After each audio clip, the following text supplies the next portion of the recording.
ಕೊಲೆ ಉರುಳಾಗಿ ಪರಿಣಮಿಸಿದೆ. ಯೋಗೇಶ್ ಗೌಡ ಕೊಲೆ ಕೇಸ್ನಲ್ಲಿ ಅಪರಾಧಿಯಾಗಿದ್ದಾರೆ ಶಾಸಕ ವಿನಯ್ ಕುಲಕರ್ಣಿ. ಜನಪ್ರತಿನಿಧಿಗಳ ವಿಶೇಷ ಕೋರ್ಟ್ನಿಂದ ಆದೇಶ ಹೊರಬಿದ್ದಿದೆ. ಶಾಸಕ ವಿನಯ್ ಕುಲಕರ್ಣಿಗೆ ಕೊಲೆ ಉರುಳಾಗಿ ಪರಿಣಮಿಸಿದೆ. 2016ರಲ್ಲಿ ನಡೆದಂತಹ ಯೋಗೇಶ್ ಗೌಡ ಕೊಲೆ ಕೇಸ್ನ ಅಪರಾಧಿಯಾಗಿದ್ದಾರೆ ಶಾಸಕ ವಿನಯ್ ಕುಲಕರ್ಣಿ. ಜನಪ್ರತಿನಿಧಿಗಳ ವಿಶೇಷ ಕೋರ್ಟ್ನಿಂದ ಆದೇಶ ಹೊರಬಿದ್ದಿದೆ. ಕೊಲೆ ಪ್ರಕರಣಕ್ಕೆ ಸಂಬಂಧಪಟ್ಟಂತೆ 113 ಸಾಕ್ಷ್ಯಗಳ ಉಲ್ಲೇಖವನ್ನ ಮಾಡಲಾಗಿದೆ. 21 ಮಂದಿ ಮೇಲೆ ಸಿಬಿಐ ಚಾರ್ಜ್ ಶೀಟ್ ಅನ್ನು ಸಲ್ಲಿಕೆ ಮಾಡಿತ್ತು. ಶಾಸಕ ವಿನಯ್ ಕುಲಕರ್ಣಿಗೆ ಈ ಕೊಲೆ ಉರುಳಾಗಿ ಪರಿಣಮಿಸಿದೆ. ಕೊನೆಗೂ ಕೂಡ ಯೋಗೇಶ್ ಗೌಡ ಕೊಲೆ ಕೇಸಲ್ಲಿ ಶಾಸಕ ವಿನಯ್ ಕುಲಕರ್ಣಿ ಅಪರಾಧಿಯಾಗಿದ್ದಾರೆ. ಜನಪ್ರತಿನಿಧಿಗಳ ವಿಶೇಷ ಕೋರ್ಟ್ನಿಂದ ಆದೇಶ ಹೊರಬಿದ್ದಿದೆ. 2020ರಲ್ಲೇ ವಿನಯ್ ಕುಲಕರ್ಣಿಯನ್ನ ಸಿಬಿಐ ಬಂಧಿಸಿದ್ರು. 2021ರಲ್ಲಿ ಸುಪ್ರೀಂ ಕೋರ್ಟ್ನಲ್ಲಿ ಜಾಮೀನನ್ನ ಕೂಡ ಪಡೆದಿದ್ರು ಶಾಸಕ ವಿನಯ್ ಕುಲಕರ್ಣಿ. ಈಗ ಜನಪ್ರತಿನಿಧಿಗಳ ವಿಶೇಷ ಕೋರ್ಟ್ನಿಂದ ತೀರ್ಪು ಹೊರಬಿದ್ದಿದೆ. ಆರೋಪಿ ಅಪರಾಧಿ ಎನ್ನುವಂಥದ್ದು ಸಾಬೀತಾಗಿದೆ. ಯೋಗೇಶ್ ಗೌಡ ಕೊಲೆ ಕೇಸ್ನಲ್ಲಿ ಶಾಸಕ ವಿನಯ್ ಕುಲಕರ್ಣಿ ಅಪರಾಧಿ ಎನ್ನುವಂತಹ ಆದೇಶವನ್ನ ಜನಪ್ರತಿನಿಧಿಗಳ ವಿಶೇಷ ಕೋರ್ಟ್ ಹೊರಹಾಕಿದೆ. 2025 ಜೂನ್ನ ವಿನಯ್ ಕುಲಕರ್ಣಿ ಜಾಮೀನನ್ನ ರದ್ದು ಮಾಡಲಾಗಿತ್ತು 25ರಲ್ಲಿ. 2026 ಫೆಬ್ರವರಿ 27ರಂದು ವಿನಯ್ ಷರತ್ತುಬದ್ಧ ಜಾಮೀನನ್ನ ಪಡೆದಿದ್ರು. ಯೋಗೇಶ್ ಗೌಡ ಕೊಲೆ ಪ್ರಕರಣಕ್ಕೆ ಸಂಬಂಧಪಟ್ಟಂತೆ ಜನಪ್ರತಿನಿಧಿಗಳ ವಿಶೇಷ ಕೋರ್ಟ್ ಆದೇಶವನ್ನ ಹೊರಹಾಕಿದೆ. ಶಾಸಕ ವಿನಯ್ ಕುಲಕರ್ಣಿಗೆ ಕೊಲೆ ಮಾಡಿದಂತಹ ಕೇಸ್ ಏನಿತ್ತು 2016ರಲ್ಲಿ ನಡೆದಂತಹ ಕೊಲೆ ಕೇಸ್ ಈಗ ಉರುಳಾಗಿ ಪರಿಣಮಿಸಿದೆ. ವಿನಯ್ ದೋಷಿ ಎನ್ನುವಂತಹ ತೀರ್ಪನ್ನ ಕೋರ್ಟ್ ವ್ಯಕ್ತಪಡಿಸಿದೆ. ಇವತ್ತು ಜನಪ್ರತಿನಿಧಿಗಳ ವಿಶೇಷ ಕೋರ್ಟ್ನಲ್ಲಿ ಈ ಒಂದು ಕೊಲೆ ಪ್ರಕರಣಕ್ಕೆ ಸಂಬಂಧಪಟ್ಟಂತೆ ಮಹತ್ವದ ತೀರ್ಪು ಹೊರಬೀಳೋದ್ರಿಂದ ವಿನಯ್ ಕುಲಕರ್ಣಿ ಮಕ್ಕಳ ಸಮೇತ ಕೋರ್ಟಿಗೆ ಹಾಜರಾಗಿದ್ರು. ವಿನಯ್ ಕುಲಕರ್ಣಿಯವರ ಕುಟುಂಬಸ್ಥರು ಕೂಡ ಕೋರ್ಟ್ ಹಾಲ್ನಲ್ಲಿ ಕಾದು ಕೂತಿದ್ರು. ಏನಾಗುತ್ತೆ ಇವತ್ತು ತೀರ್ಪು ಅನ್ನುವಂತಹ ಆತಂಕ ಹೆಚ್ಚಾಗಿತ್ತು. ಕೊನೆಗೂ ಕೂಡ ವಿನಯ್ ಕುಲಕರ್ಣಿ ದೋಷಿ ಅನ್ನುವಂತಹ ತೀರ್ಪನ್ನ ಜನಪ್ರತಿನಿಧಿಗಳ ವಿಶೇಷ ಕೋರ್ಟ್ ನೀಡಿದೆ. ನ್ಯಾಯಮೂರ್ತಿ ಸಂತೋಷ್ ಗಜಾನನ ಭಟ್ ಪೀಠದಿಂದ ಆದೇಶ ಹೊರಬಿದ್ದಿರುವಂತದ್ದು. ಮತ್ತೆ ಜೈಲು ಪಾಲಾಗ್ತಾರೆ ಶಾಸಕ ವಿನಯ್ ಕುಲಕರ್ಣಿ.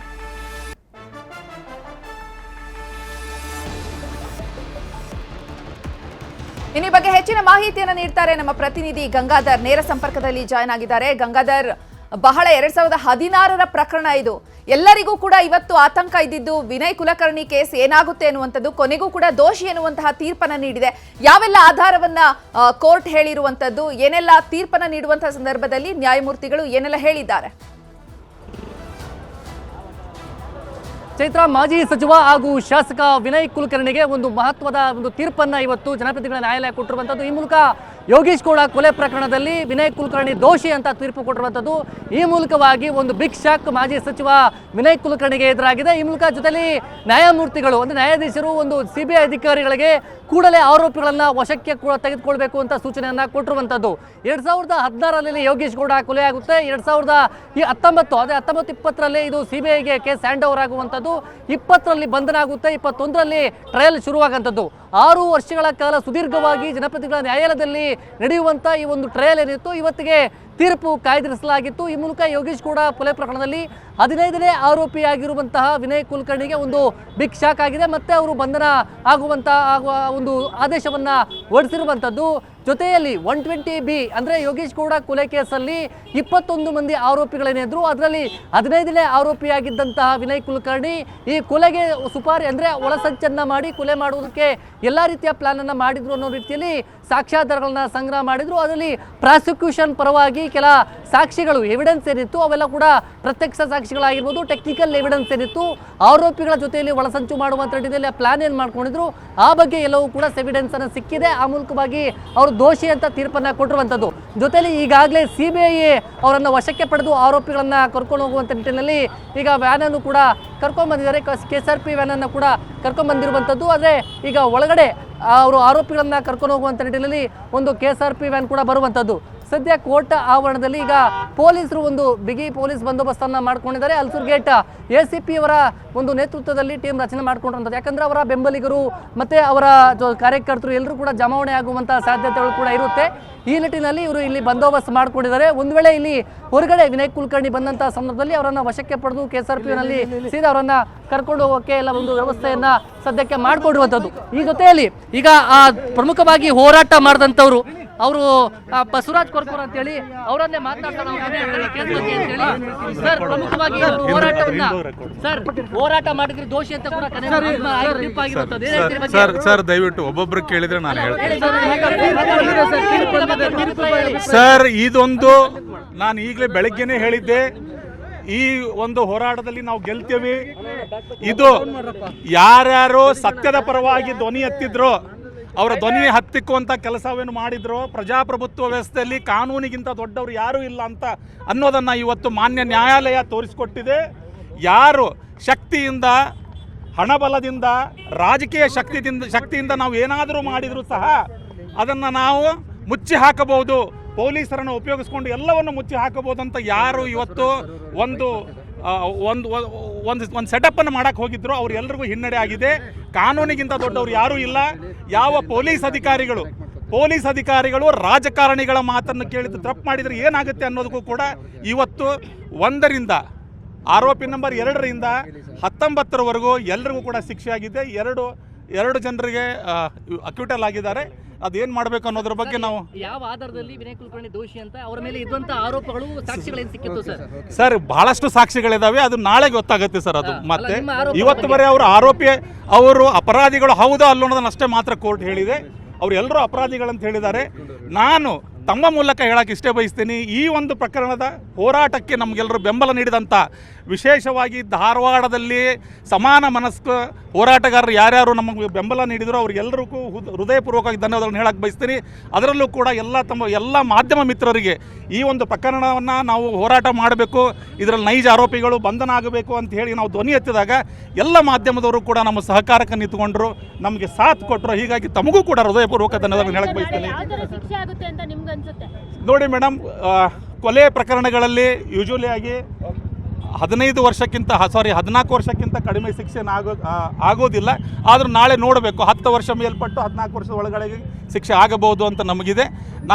ನಾವು ಬಯಸ್ತೇವೆ ಇಂತಹ ಒಂದು ಹೀನ ಕೃತ್ಯ ಮಾಡಿದವರಿಗೆ ಜೀವಾವಧಿ ಶಿಕ್ಷೆ ಆಗಲಿ ಅಂತ ನಾವು ಬಯಸ್ತೇವೆ. ನಾಳೆ ಕೋರ್ಟ್ ಏನು ಡಿಸಿಷನ್ ತಗೊಳ್ತೇವೆ ನೋಡೋಣ.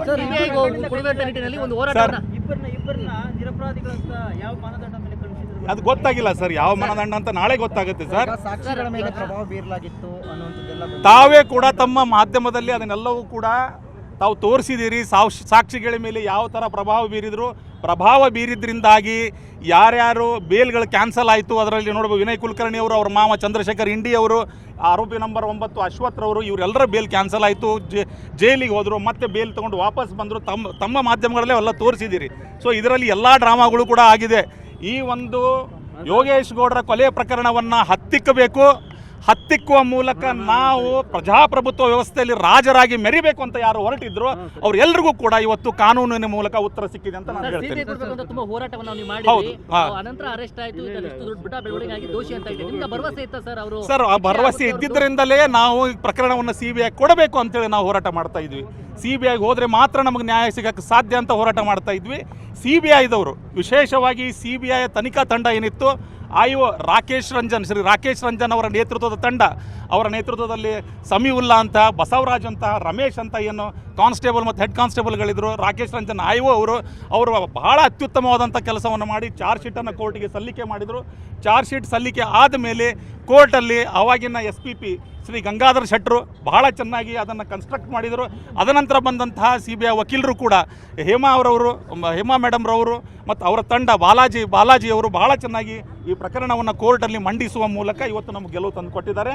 ಇದರಲ್ಲಿ ನಾವು ಏನು ಹೋರಾಟ ಮಾಡ್ತಾ ಇದ್ವಿ, ಇದರಲ್ಲಿ ಶ್ರೀಮತಿ ತುಂಗಮ್ಮ ಹಾಗೂ ಗುರುನಾಥ ಗೌಡರ ಜೊತೆ ನಮ್ಮ ಜೊತೆ ನಿಂತ್ಕೊಂಡು ನಮ್ಮಿಂದ ಯಾವುದೇ ₹1 ಫೀಸ್ ಕೂಡ ತಗೊಳ್ದಂಗೆ, ಇಲ್ಲಿವರೆಗೂ 9.5 ವರ್ಷದಿಂದ ₹1 ಫೀಸ್ ಕೂಡ ತೆಗೆದುಕೊಂಡಂಗೆ ನಮಗೆ ಕಾನೂನಿನ ಸಲಹೆ ಕೊಡುವ ಮೂಲಕ ಕೋರ್ಟ್ನಲ್ಲಿ ನಿಂತುಕೊಂಡು ವಾದ ಮಾಡಿದಂತಹ ಶ್ರೀ ದೀಪಕ್ ಶೆಟ್ಟರು ಕೂಡ ಅವರಿಗೆ ಕೂಡ ಈ ಒಂದು ಹೋರಾಟದ ಫಲ ಸಿಗಬೇಕು. ಅವರು ಬಹಳ ಬಾಜಿನರು ಇದರ ಇವತ್ತು ಗೆಲುವಿಗೆ ಪ್ರಮುಖ ಕಾರಣರಲ್ಲಿ ದೀಪಕ್ ಶೆಟ್ಟರು ಕೂಡ ತಮ್ಮ ಮೂಲಕ ಅವ್ರಿಗೂ ಕೂಡ ನಾನು ಧನ್ಯವಾದಗಳನ್ನು ಹೇಳಕ್ ಬಯಸ್ತೀನಿ ಸರ್. ಹೋರಾಟ ಅಂತ ಹೇಳಿದ್ರಿ, ಈ ಹೋರಾಟದಲ್ಲಿ ನಿಮ್ಗೆ ಏನಾದರೂ ಬೆದರಿಕೆ ಕರೆಗಳು, ತುಂಬಾ ಬೆದರಿಕೆ ಕರೆಗಳು, ಒತ್ತಡಗಳು ಇವೆಲ್ಲವೂ ಬಂದು ಹೋಗಿದೆ. ಅವೆಲ್ಲವನ್ನು ಸಹಿಸ್ಕೊಂಡಿದ್ದೀವಿ. ಇವತ್ತು ಭಾಳ ನನಗೆ ಆ ವರ್ಡ್ಸ್ ಕೂಡ ಬರ್ತಾ ಇಲ್ಲ. ನನಗೆ ಭಾಳ ಸಂತೋಷ ಆಗಿದೆ. 10 ವರ್ಷ ತುಂಬ ಕಷ್ಟಪಟ್ಟಿದ್ದೀವಿ. ಈ ಗೆಲುವು ನಂದಲ್ಲ, ತಮ್ಮೆಲ್ಲರ ಗೆಲುವು ಅಂತ ಹೇಳಕ್ ಬಯಸ್ತಿಲ್ಲ ಸರ್. ಈ ಕೇಸ್ನಿಂದ ಕಾನೂನು ಮೇಲೆ ನಂಬಿಕೆ ಬಂದಿದೆ. ಸೊ ನೀವು ಕಾನೂನಿಗೆ ಏನು ಹೇಳೋದಕ್ಕೆ ಇಷ್ಟಪಡ್ತೀರಾ ಸರ್? ಇರೋದು ಕಾನೂನಿನ ಮೇಲೆ ಎಲ್ಲ ಜನ ಕೂಡ ಕಾನೂನಿನ ಮೇಲೆ ನಂಬಿಕೆ ಇಡಬೇಕು. ಕಾನೂನಿನಿಂದನೇ ಈ ದೇಶ ನಡೀತಾ ಇರುವುದು. ಈ ದೇಶ ಸಂವಿಧಾನದಿಂದ ನಡೀತಾ ಇದೆ. ಇದು ನಾನು ಅವಾಗಲೇ ಹೇಳಿದೆ, ಇದು ಪ್ರಜಾಪ್ರಭುತ್ವ ವ್ಯವಸ್ಥೆ, ರಾಜರ ವ್ಯವಸ್ಥೆ ಇಲ್ಲ. ಇಲ್ಲಿ ನಮ್ಮ ವಿನಯ್ ಕುಲಕರ್ಣಿ ಅಂತಹ ಏನು ಮನಸ್ಥಿತಿಯನ್ನು, ರಾಜರ ಮನಸ್ಥಿತಿಯನ್ನು ಹೊಂದಿದಾರಲ್ಲ, ಅವರೆಲ್ಲರಿಗೂ ಕೂಡ ಇದೊಂದು ಪಾಠ. ಯಾವ ಪೊಲೀಸ್ ಅಧಿಕಾರಿಗಳು ಇವು ರಾಜಕಾರಣಿಗಳ ಮಾತು ಕೇಳಿ ಕೆಲಸ ಮಾಡ್ತಾರೆ, ಅವ್ರಿಗೂ ಕೂಡ ಇದೊಂದು ಪಾಠ ಈ ಪ್ರಕರಣ ಅಂತ ಹೇಳಕ್ ಬಯಸ್ತೀನಿ ಸರ್. ಇವತ್ತು ನನ್ನ ಜೊತೆ ಇಲ್ಲ. ಅವರ ತಾಯಿಯವರು ಸುಮಾರು 8 ವರ್ಷಗಳ ಕಾಲ ನಮ್ಮ ಜೊತೆ ಇದ್ದು ಹೋರಾಟಗಳಲ್ಲಿ ಏನು ನ್ಯಾಯಾಲಯದಲ್ಲಿ ಏನೇನೋ ಅರ್ಜಿಗಳನ್ನು ಸಲ್ಲಿಕೆ ಮಾಡಬೇಕು ಗುರುನಾಥ ಗೌಡರ ಮೂಲಕ ಸಲ್ಲಿಸ್ತಾ ಇದ್ರು. ಅವರು ಯೋಗೇಶ್ ಗೌಡರ ಆತ್ಮಕ್ಕೂ ಅವರ ತಾಯಿಯವರ ಆತ್ಮಕ್ಕೂ ಇವತ್ತು ಅವರಿಗೆ ಒಂದು ಶಾಂತಿ ಸಿಕ್ಕಿದೆ ಅಂತ ನಾನು ಸರ್. ಅದು ಬಿಡಿ, ಫ್ಯಾಮಿಲಿ ಜಗಳ ಅಲ್ಲಿ ಯಾರ ಫ್ಯಾಮಿಲಿ, ನಮ್ಮ ಫ್ಯಾಮಿಲಿಯಲ್ಲೋ ನಿಮ್ಮ ಫ್ಯಾಮಿಲಿಯಲ್ಲಿಲ್ಲೋ ಬಿಡಿ sir. Blood is thicker than water. ರಕ್ತ ಸಂಬಂಧ ಇವತ್ತೆಲ್ಲ ನಾಳೆ ಕೂಡ್ತಾರೆ ಅವರೆಲ್ಲ, ಅದೇನು ದೊಡ್ಡ ವಿಷಯ ಅಲ್ಲ. Thank you sir. S Chaitra, ಇದಿಷ್ಟು ಹೋರಾಟಗಾರ ಬಸವರಾಜ ಕೊರಕೂರರ ಮಾತಾಗಿರುವಂಥದ್ದು. ಧನ್ಯವಾದ ಗಂಗಾಧರ್ ತಮ್ಮೆಲ್ಲ ಮಾಹಿತಿಗಾಗಿ. ಕೋರ್ಟ್ ಹಾಲ್ನಲ್ಲಿ ಆರೋಪಿಗಳನ್ನ ಸಿಬಿಐ ವಶಕ್ಕೆ ಪಡ್ಕೊಂಡಿದೆ. ಎಲ್ಲ ಆರೋಪಿಗಳನ್ನ ಕೋರ್ಟ್ ಹಾಲ್ನಲ್ಲೇ ವಶಕ್ಕೆ ಪಡ್ಕೊಂಡಿದೆ ಸಿಬಿಐ. 20 ಮತ್ತು 21ನೇ ಆರೋಪಿಗಳು ನಿರ್ದೋಷಿ ಎನ್ನುವಂತಹ ತೀರ್ಪು ಬಂದಿದೆ. ಇನ್ನು ಉಳಿದಂತಹ ಆರೋಪಿಗಳು ಈ ಕೊಲೆ ಪ್ರಕರಣದಲ್ಲಿ ದೋಷಿ ಎನ್ನುವಂತಹ ತೀರ್ಪು ಪ್ರಕಟವಾಗಿದೆ.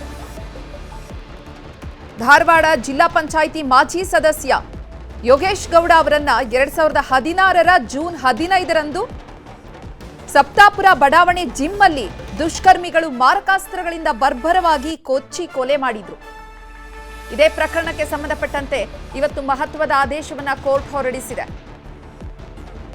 ಮಾಜಿ ಶಾಸಕ ವಿನಯ್ ಕುಲಕರ್ಣಿ ಈ ಒಂದು ಕೊಲೆ ಕೇಸಲ್ಲಿ ಆರೋಪಿ ಎನ್ನುವಂತಹ ತೀರ್ಪು ಪ್ರಕಟವಾಗಿದೆ. ಶಾಸಕ ವಿನಯ್ ಕುಲಕರ್ಣಿಗೆ ಈ ಕೊಲೆ ಪ್ರಕರಣ ಉರುಳಾಗಿ ಪರಿಣಮಿಸಿದೆ. ಧಾರವಾಡದ ಉಪನಗರ ಪೊಲೀಸರು ಪ್ರಕರಣವನ್ನ ದಾಖಲಿಸಿ ತನಿಖೆಯನ್ನ ನಡೆಸ್ತಾ ಇದ್ರು.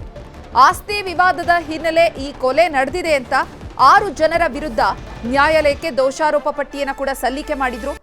ಆದರೆ ಕೊಲೆಯಾದ ಯೋಗೇಶ್ ಗೌಡ ಕುಟುಂಬಸ್ಥರ ಸದಸ್ಯರು ಈ ಒಂದು ಪ್ರಕರಣದಲ್ಲಿ ಪಿತೂರಿ, ಒಳಸಂಚು ಎಲ್ಲ ಕೂಡ ಇದೆ, ಹಾಗಾಗಿ ಸೂಕ್ತ ತನಿಖೆ ಆಗಬೇಕು ಈ ಪ್ರಕರಣದಲ್ಲಿ ಎನ್ನುವಂಥ ಪಟ್ಟು ಹಿಡಿದಿದ್ರು. ಅವರ ಒತ್ತಾಯದ ಮೇರೆಗೆ 2019ರಲ್ಲಿ ಈ ಪ್ರಕರಣವನ್ನು ಸಿಬಿಐ ತನಿಖೆಗೆ ವರ್ಗಾವಣೆ ಮಾಡಲಾಗಿತ್ತು. ಬಳಿಕ ಸಿಬಿಐ ತನಿಖೆಯಲ್ಲಿ ಇದು ರಾಜಕೀಯ ಪ್ರೇರಿತ ಕೊಲೆ ಅನ್ನುವಂಥದ್ದು ಸಾಬೀತಾಗಿತ್ತು. ಅಲ್ಲದೆ ಈ ಕೊಲೆಯಲ್ಲಿ ವಿನಯ್ ಕುಲಕರ್ಣಿ ಕೈವಾಡ ಇರುವಂತಹ ಶಂಕೆಯನ್ನು ಕೂಡ ಸಿಬಿಐ ವ್ಯಕ್ತಪಡಿಸಿತ್ತು 2019ರಲ್ಲಿ. ಈ ನಿಟ್ಟಿನಲ್ಲಿ 2020ರಲ್ಲಿ ಸಿಬಿಐ ಅಧಿಕಾರಿಗಳು ವಿನಯ್ ಕುಲಕರ್ಣಿ ಅವರನ್ನ ಬಂಧಿಸುತ್ತಾರೆ. ಈ ಪ್ರಕರಣದಲ್ಲಿ ವಿನಯ್ ಸೇರಿದಂತೆ 21 ಮಂದಿ ಆರೋಪಿಗಳ ವಿರುದ್ಧ ನ್ಯಾಯಾಲಯಕ್ಕೆ ದೋಷಾರೋಪ ಪಟ್ಟಿಯನ್ನ ಸಲ್ಲಿಕೆ ಮಾಡಲಾಗಿತ್ತು. 21 ಆರೋಪಿಗಳಲ್ಲಿ 2 ಆರೋಪಿಗಳನ್ನ ನಿರ್ದೋಷಿ ಅಂತ ಈ ತೀರ್ಪಲ್ಲಿ ಹೇಳಲಾಗಿದೆ. 149ನೇ ಸೆಕ್ಷನ್ ಅಡಿಯಲ್ಲಿ ಉಳಿದಂತ ಈ 19 ಆರೋಪಿಗಳಿಗೂ ಕೂಡ ದೋಷಿಗಳು ಅನ್ನುವಂತಹ ತೀರ್ಪನ್ನ ನೀಡಲಾಗಿದೆ.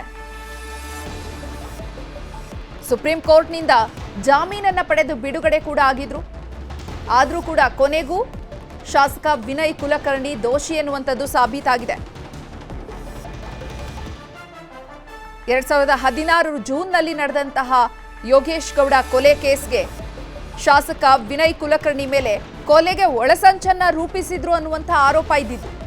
ಇದೇ ಆರೋಪದ ಮೇಲೆ ಬಂಧಿಸಿ ವಿಚಾರಣೆಯನ್ನು ನಡೆಸಲಾಗಿತ್ತು.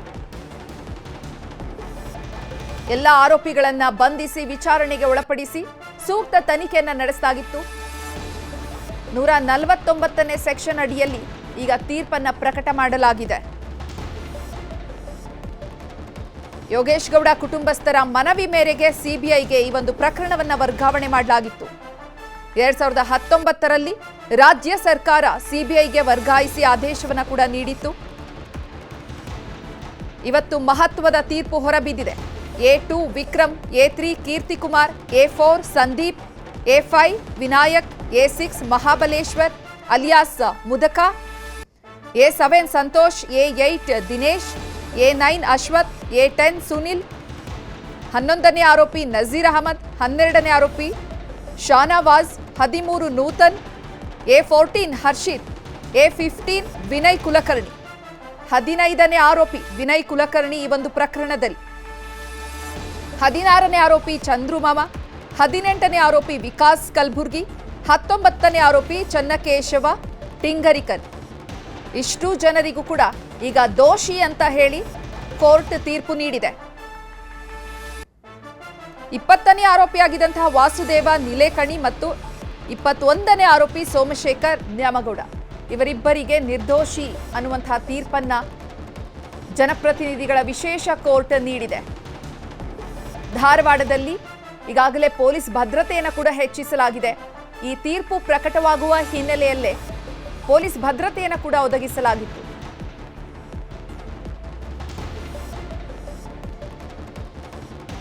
ರಾಜಕೀಯದಲ್ಲೇ ಇದೊಂದು ಹೊಸ ಸಂಚಲನವನ್ನ ಮೂಡಿಸಿದಂತಹ ಪ್ರಕರಣ. ಈಗ 149ನೇ ಸೆಕ್ಷನ್ ಅಡಿಯಲ್ಲಿ ವಿನಯ್ ಕುಲಕರ್ಣಿಯನ್ನ ದೋಷಿ ಅನ್ನುವಂತಹ ತೀರ್ಪನ್ನ ನೀಡಲಾಗಿದೆ. ಧಾರವಾಡದ ಯೋಗೇಶ್ ಗೌಡ ಕೊಲೆ ಕೇಸ್ಗೆ ಸಂಬಂಧಪಟ್ಟಂತೆ ಮಹತ್ವದ ತೀರ್ಪು ಹೊರಬಂದಿರುವಂತದ್ದು. ಯೋಗೇಶ್ ಗೌಡನನ್ನ ಜಿಮ್ನಲ್ಲೇ ದುಷ್ಕರ್ಮಿಗಳು ಮಾರಕಾಸ್ತ್ರಗಳಿಂದ ಕೊಚ್ಚಿ ಬರ್ಬರವಾಗಿ ಕೊಲೆ ಮಾಡಿದ್ರು. ಆಸ್ತಿ ವಿವಾದದ ಹಿನ್ನೆಲೆಯಲ್ಲಿ ಕೊಲೆ ನಡೆದಿದೆ ಅನ್ನುವಂತಹ ಆರೋಪದ ಮೇಲೆಗೆ ಸಿಬಿಐಗೆ ವಹಿಸಿ ಸೂಕ್ತ ತನಿಖೆಯನ್ನು ನಡೆಸಲಾಗಿತ್ತು. ಯೋಗೇಶ್ ಗೌಡ ಕುಟುಂಬಸ್ಥರು ಈ ಒಂದು ಪ್ರಕರಣದಲ್ಲಿ 6 ಆರೋಪಿಗಳ ಮೇಲೆ ಮಾತ್ರ ಮೊದಲಿಗೆ ಏನು ದೋಷಿಗಳು ಅಂತ ಹೇಳಿದ್ರು. ಇದರಲ್ಲಿ ಮತ್ತಷ್ಟು ಜನರ ಇನ್ವಾಲ್ವ್ಮೆಂಟ್ ಇದೆ, ಸಾಕಷ್ಟು ಜನರು ಪಿತೂರಿಯನ್ನು ನಡೆಸಿ ಈ ಕೊಲೆ ನಡೆದಿದೆ ಅಂತ ಯೋಗೇಶ್ ಗೌಡ ಅವರ ಕುಟುಂಬಸ್ಥರು ಪಟ್ಟು ಹಿಡಿತಾರೆ.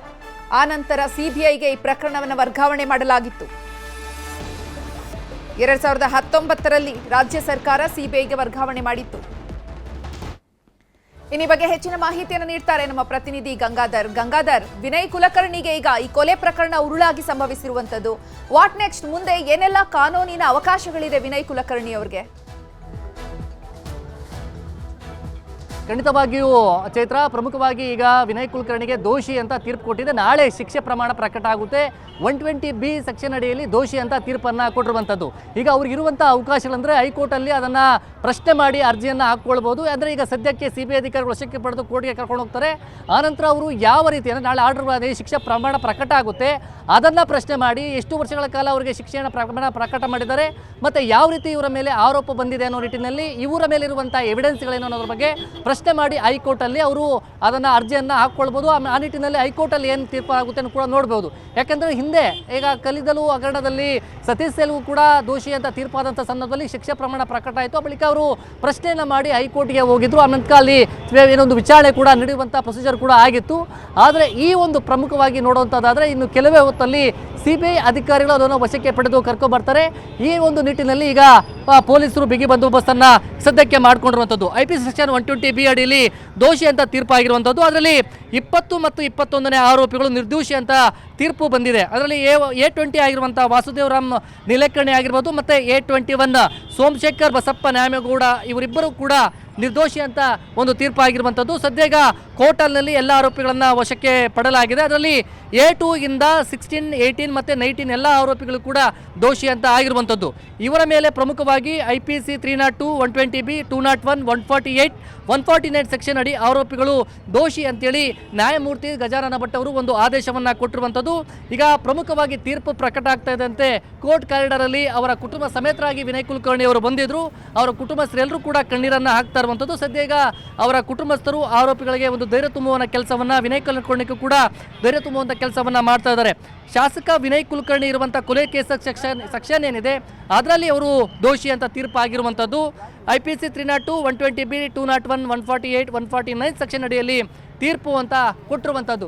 ಸದ್ಯ ಈಗ ಕೆಲವೇ ಹೊತ್ತಲ್ಲಿ ಅವರನ್ನು ಹೊರಗಡೆ ಕರ್ಕೊಂಬರಲಿದ್ದಾರೆ ಚೈತ್ರ. ಈ ನಿಟ್ಟಿನಲ್ಲಿ ಪೊಲೀಸರು ಸಾಕಷ್ಟು ಬಂದೋಬಸ್ತನ್ನು ಮಾಡ್ಕೊಂಡಿದ್ದಾರೆ. ನೇರವಾಗಿ ಅವರನ್ನು ವಶಕ್ಕೆ ಪಡೆದು ಅವರನ್ನು ನೇರವಾಗಿ ಸೆಂಟ್ರಲ್ ಜೈಲ್ ಪರಪ್ಪನಗರಕ್ಕೆ ಕರ್ಕೊಂಡು ಹೋಗಲಿರುವಂಥದ್ದು. ಯಾಕಂದರೆ 2016 ಒಟ್ಟಾರೆಯಾಗಿ 10 ವರ್ಷ ಈ ಒಂದು ಪ್ರಕರಣ ಆಗಿ ಯೋಗೇಶ್ ಗೌಡ ಕೊಲೆ ಆಗಿರುವಂಥದ್ದು. ಆ ಒಂದು ಕೊಲೆ ಕೇಸ್ಗೆ ಸಂಬಂಧಪಟ್ಟಂತೆ 2021ರಿಂದ ಟ್ರಯಲ್ ಪ್ರಾರಂಭ ಆಗುತ್ತೆ. 2020ರಲ್ಲಿ ಅವರ ಬಂಧನ ಆಗುವಂಥದ್ದು, 21ರಲ್ಲಿ ಟ್ರಯಲ್ ಪ್ರಾರಂಭ ಆಗುವಂಥದ್ದು. CBIಗೆ 2019ರಲ್ಲಿ ಹ್ಯಾಂಡ್ ಓವರ್ ಆದಂಥ ಬಳಿಕ 2020ರಲ್ಲಿ ಇದೇ ವಿನಯ್ ಕುಲಕರ್ಣಿಯನ್ನು ಕೊಲೆ ಕೇಸಲ್ಲಿ ಬಂಧನ ಮಾಡುವಂಥದ್ದು. ಯಾಕಂದರೆ 2016ರಲ್ಲಿ ಕೊಲೆಯಾದಂತಹ ಸಂದರ್ಭದಲ್ಲಿ ಸ್ಥಳೀಯ ಪೊಲೀಸರು ಈ ಒಂದು ಆರೋಪಿಯನ್ನು ಯಾವುದೇ ಈ ಪ್ರಕರಣದಲ್ಲಿ ಸೇರಿಸದೆ ಅವರನ್ನು ಕೈಬಿಟ್ಟಿದ್ದಾರೆ ಅಂತೇಳಿ ಗಂಭೀರವಾಗಿ ಆರೋಪ ಕೇಳಿ ಬಂದಿತ್ತು. ಯೋಗೇಶ್ ಗೌಡ ಕೊಲೆ ಕೇಸಲ್ಲಿ ವಿನಯ್ ಕುಲಕರ್ಣಿ ಪಾತ್ರ ಇದೆ, ಅವರ ಒಳಸಂಚಿನಿಂದಲೇ ಈ ಕೊಲೆ ಆಗಿದೆ ಅನ್ನೋದ್ರ ಬಗ್ಗೆ ದೊಡ್ಡ ಹೋರಾಟ ಆಗಿತ್ತು. ಬಿಜೆಪಿ ಅದರ ಬಗ್ಗೆ ಸಾಕಷ್ಟು ಆಕ್ರೋಶ ವ್ಯಕ್ತಪಡಿಸಿತ್ತು. ಕೊನೆಗೂ ಕೂಡ 2019ರಲ್ಲಿ CBIಗೆ ಪ್ರಕರಣ ಹಸ್ತಾಂತರ ಆದಂಥ ಬಳಿಕ ಆ ಪ್ರಕರಣ ಬೇರೆ ಮಜಲನ್ನೇ ಆಯಾಮವನ್ನು ಪಡ್ಕೊಳ್ತು. ಆನಂತರ ಅವರ ಬಂಧನ ಆಗಿದ್ದದ್ದು. ಸದ್ಯ ಈಗ ಪ್ರಮುಖವಾಗಿ ಪೊಲೀಸರು ಕೂಡ ಸಾಕಷ್ಟು ಒಂದು ಬಂದೋಬಸ್ತನ್ನು ಮಾಡಿಕೊಂಡು ಈಗ ಆರೋಪಿಗಳನ್ನ ಕರ್ಕೊಂಡ್ಬರುವ ನಿಟ್ಟಿನಲ್ಲಿ ಬಂದೋಬಸ್ತನ್ನು ಮಾಡಿಕೊಂಡಿದ್ದಾರೆ. ಚೈತ್ರ, ಒಟ್ಟಾರೆ ಈ ಕೊನೆಗೂ ಕೂಡ ಈಗ ಒಂದು ದೋಷಿ ಅಂತ ತೀರ್ಪಾಗಿದೆ. ಅವರು ನಾಳೆ ಶಿಕ್ಷೆ ಪ್ರಕಟ ಆಗುವಂಥದ್ದು. ಈ ನಿಟ್ಟಿನಲ್ಲಿ ಅವರ ಮೇಲೆ ಯಾವ ರೀತಿ ಆರೋಪಗಳು, ಯಾವ ಸೆಕ್ಷನ್ಗಳ ಅಡಿಯಲ್ಲಿ ಮತ್ತು ಅವರ ಮೇಲೆ ಇರುವಂತಹ ಆರೋಪ ಏನು ಅನ್ನೋದ್ರ ಬಗ್ಗೆ ನಾಳೆ ಶಿಕ್ಷೆ ಪ್ರಮಾಣ ಪ್ರಕಟ ಆಗುತ್ತೆ. ಎಷ್ಟು ವರ್ಷ ಏನು ಅನ್ನೋದ್ರ ಬಗ್ಗೆ ನಾಳೆ ಒಂದು ಶಿಕ್ಷೆ ಪ್ರಮಾಣ ಪ್ರಕಟ ಆಗುವಂಥದ್ದು. ಆ ನಿಟ್ಟಿನಲ್ಲಿ ಅವರು ಪ್ರಶ್ನೆಯನ್ನು ಮಾಡಿ ವಿನಯ್ ಕುಲಕರ್ಣಿ ಅವರು ಹೈಕೋರ್ಟ್ಗೆ ಕೂಡ ಮೇಲ್ಮನವಿಯನ್ನು ಸಲ್ಲಿಕೆ ಮಾಡುವಂಥ ಸಾಧ್ಯತೆಗಳು ಕೂಡ ಇರುವಂಥದ್ದು. ಚೈತ್ರ, ಧನ್ಯವಾದ ಗಂಗಾಧರ್ ತಮ್ಮೆಲ್ಲ ಮಾಹಿತಿಗಾಗಿ. ಈ ಬಗ್ಗೆ ಮತ್ತಷ್ಟು ಮಾಹಿತಿಯನ್ನು ನೀಡ್ತಾರೆ ನಮ್ಮ ಪ್ರತಿನಿಧಿ ಮಂಜುನಾಥ್, ನೇರ ಸಂಪರ್ಕದಲ್ಲಿ ಇದ್ದಾರೆ. ಮಂಜುನಾಥ್, ಧಾರವಾಡದಲ್ಲಿ ಈಗಾಗಲೇ ಹೆಚ್ಚಿನ ಪೊಲೀಸ್ ಭದ್ರತೆಯನ್ನು ಒದಗಿಸಲಾಗಿತ್ತು. ಏನು ಕೋರ್ಟ್ ಅಲ್ಲಿ ಯಾವುದೇ ರೀತಿ ತೀರ್ಪು ಹೊರಬಿದ್ರೂ ಕೂಡ ಅಲ್ಲಿ ಒಂದಷ್ಟು ಭದ್ರತೆ ಬೇಕು ಅನ್ನುವಂತಹ ದೃಷ್ಟಿಯಲ್ಲಿ ಸದ್ಯಕ್ಕೆ ಧಾರವಾಡದಲ್ಲಿ ಯಾವ ರೀತಿ ಪರಿಸ್ಥಿತಿ ಇದೆ, ಯಾವ ರೀತಿ ಭದ್ರತೆಯನ್ನು ಒದಗಿಸಲಾಗಿದೆ? ಹೌದು ಚೈತ್ರ, ಶಾಸಕ ವಿನಯ್ ಕುಲಕರ್ಣಿ ಈಗ ದೋಷ ಎಂಬ ಆದೇಶ ಹೊರತಿದ್ದಂತೆ ತೀರ್ಪಿನ ಹಿನ್ನೆಲೆಯಲ್ಲೂ ಕೂಡ ಧಾರವಾಡದ ಗೋನ್ಕೊಪ್ಪ ಗ್ರಾಮದಲ್ಲಿ ಏನಂತಂದ್ರೆ ಯೋಗೇಶ್ ಗೌಡರ ನಿವಾಸ ಬಳಿ ನಾವಿದ್ದೀವಿ. ಆ ನಿವಾಸವನ್ನ ತಮಗೆ ತೋರಿಸ್ತಾ ಇದ್ದೀನಿ. ಈಗಾಗಲೇ ಕೂಡ ಇದು ಯೋಗೇಶ್ ಗೌಡರ ಮನೆ ಇದಾಗಿದೆ. ಈ ಮನೆಯಲ್ಲೂ ಕೂಡ ಈಗಾಗಲೇ ಕೂಡ ಸಂಬಂಧಿಕರು ಸೇರಿದಂತೆ ಹಲವಾರು ಜನರು ಕೂಡ ಈಗ ಇದ್ದಾರೆ. ಅವರ ಪತ್ನಿ ಕೂಡ ಈಗಾಗಲೇ ಆಸ್ಪತ್ರೆಯಲ್ಲಿ ಚಿಕಿತ್ಸೆಯನ್ನ ಪಡಿತಿದ್ದಾರೆ ಅನಾರೋಗ್ಯದ ಹಿನ್ನೆಲೆಯಲ್ಲಿ. ಈಗಾಗಲೇ ಕೂಡ ಮನೆ ಸುತ್ತಮುತ್ತಲೂ ಕೂಡ ಜೊತೆಗೆ ಯಾರು ಗಲಾಟೆ ಮಾಡಬಾರದೆಂಬ ನಿಯಂತ್ರಣಕ್ಕಾಗಿ ಈಗಾಗಲೇ ಗ್ರಾಮೀಣ ಪೊಲೀಸ್ ಠಾಣೆಯ ಪೊಲೀಸರನ್ನು ಕೂಡ ಇಲ್ಲಿ ನಿಯೋಜನೆ ಮಾಡಲಾಗಿದೆ. ಈಗಾಗಲೇ ಕೂಡ ಒಂದ್ ಕಡೆ ಗ್ರಾಮೀಣ ಭಾಗದ ಅಭಿಮಾನಿಗಳಿಗೂ ಕೂಡ ಇವತ್ತಿನ ತೀರ್ಪು ಒಂದ್ ಕಡೆಯಿಂದ ಅಚ್ಚರಿಯಿಂದ ಕೂಡಿಸುವಂತ ಹೇಳ್ಬೋದು. ಈ ಹಿನ್ನೆಲೆಯಲ್ಲೂ ಕೂಡ ಇವತ್ತು ಕೂಡ ಅಂತಂದ್ರೆ ಬಂದಂತ ತೀರ್ಪಿನ ಹಿನ್ನೆಲೆಯಲ್ಲಿ ಗ್ರಾಮೀಣ ಭಾಗ ಇರ್ಬೋದು, ಏನು ವಿನಯ್ ಕುಲಕರ್ಣಿ ನಿವಾಸದ ಬಳಿ ಇರ್ಬೋದು ಸೇರಿದಂತ ಹಲವು ಕಡೆ ಬಿಗಿ ಪೊಲೀಸ್ ಬಂದೋಬಸ್ತ್ ವ್ಯವಸ್ಥೆಯನ್ನ ಮಾಡಲಾಗಿದೆ ಅಂತ ಹೇಳ್ಬೋದು. ಚೈತ್ರ, ಧನ್ಯವಾದ ಮಂಜುನಾಥ್ ತಮ್ಮೆಲ್ಲ ಮಾಹಿತಿಗಾಗಿ.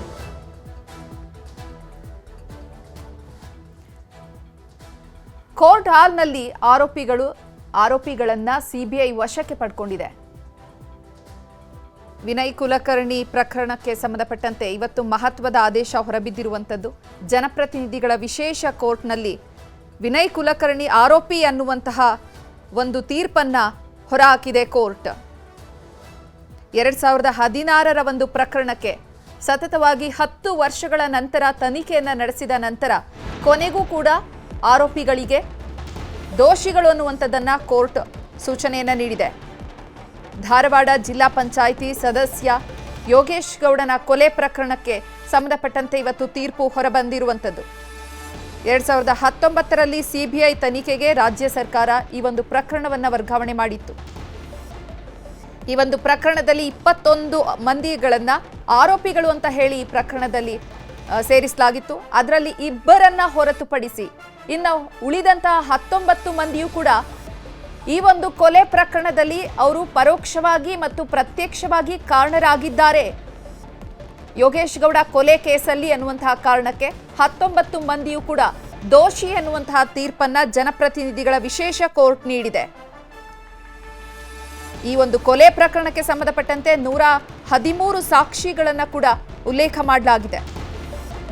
2021ರಲ್ಲಿ